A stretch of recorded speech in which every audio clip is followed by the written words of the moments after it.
आगीसंदर्भातली उरणमधील ONGC प्रकल्पात मोठी आग लागली। आग विझवण्यासाठी सीआयएसएफ आणि अग्निशमन दलाकडून शर्थीचे प्रयत्न सुरू असल्याचं समजते। उरण ओएनजीसी हे सर्वात मोठं नैसर्गिक वायू आणि तेल शुद्धीकरण केंद्र आहे। याबद्दलचे अपडेट जाणून घ्यात विनायक पाटील आपल्यासोबत आहे। विनायक, सध्या आगीची परिस्थिती काय आहे आणि कधी आग लागली आहे? दीपक, थोड्या वेळापूर्वी ही आग लागली होती। आपण पाहतो की ओएनजीसी जो प्रकल्प आहे उरणला, त्याच्या एका बाजूच्या युनिटमध्ये ही आग लागली होती।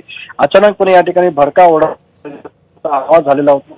थंडीचं वातावरण आहे ते या ठिकाणी होतं आणि सध्या त्या युनिटमध्ये काम करणाऱ्या कर्मचाऱ्यांनी आणि आजूबाजूच्या परिसरामध्ये राहणाऱ्या लोकांना बाहेर काढण्यात आलेलं आहे, लांब करण्यात आलेलं आहे। सीआयएसएफ त्याचबरोबर अग्निशमन विभाग जो आहे, सिडकोचा अग्निशमन विभाग आहे, त्यांच्या मार्फत आगीवरती नियंत्रण मिळवण्याचा प्रयत्न चालू आहे। सध्या आगीवरती नियंत्रण मिळवण्यात आलेलं आहे। आग पसरू देण्यात आलेली नाहीये। इतर ठिकाणी किंवा कंपनीच्या इतर युनिटमध्ये ही आग पसरलेली नाहीये। नियंत्रण मिळवलं आहे, मात्र पूर्णपणे ही आग आहे ती अद्याप विझलेली नाहीये। त्यामुळे आपण पाहतो की हा संवेदनशील ओएनजीसीचा तेल प्रकल्प आहे। तेल शुद्धीकरण असेल, वायू शुद्धीकरण आहे ते या ठिकाणी केलं जातं आणि वारंवार या ठिकाणी आगी लागण्याचा प्रकार याही आधी दीपक घडलेला आहे। नक्कीच विनायक, धन्यवाद दिलेल्या सगळ्या सविस्तर माहितीबद्दल।